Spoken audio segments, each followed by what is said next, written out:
Chapter 2 Raking It In. Jerry and Rosie Carter talked more about their plans for the weekend. Jerry said, "I'll stop by the hardware store and pick up an extra rake. I would rather use a leaf blower, but it might be the last straw and blow Dr. Stringer's mind." Rosie agreed. No, we don't want to blow his mind any more than it already is." They both laughed as Jerry put on his fall jacket. He headed towards the driveway. He met the doctor on his way to the car. "Oh, there you are, Dr. Stringer. Rosie and I are sorry that our tree leaves are getting on your nerves." Dr. Stringer just grunted. "Brr." "We are willing to rake your yard once a week during the change of season. How does that sound?" "Harumph! If that's the least you can do, thanks," the doctor responded. Without another word, Dr. Stringer walked away, hugging his bag of cat chow. Jerry waved to Rosie as he backed out of the driveway. Rosie got ready for her women's club meeting. Her best friend Ashley would be coming by soon, in less than an hour.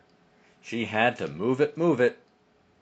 Later, that afternoon, Jerry came home with some extra-large leaf bags, a couple new rakes, and a broom.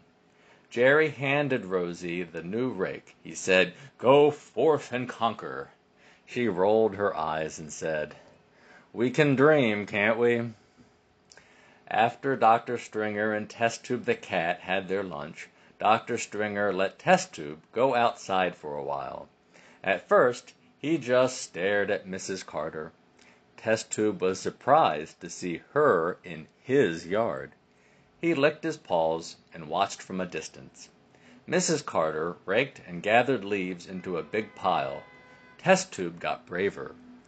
He started batting at some of the leaves. Rosie continued to rake and pile and rake and pile. She had to laugh when she saw Test Tube's head poking out from this big pile of leaves.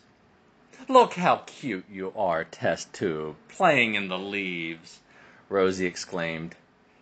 She liked the scene so much that Rosie took a cell phone photo of it. She actually showed it to Test Tube. Test Tube hissed and ran away. He didn't go too far. He was enjoying this leaf-raking adventure.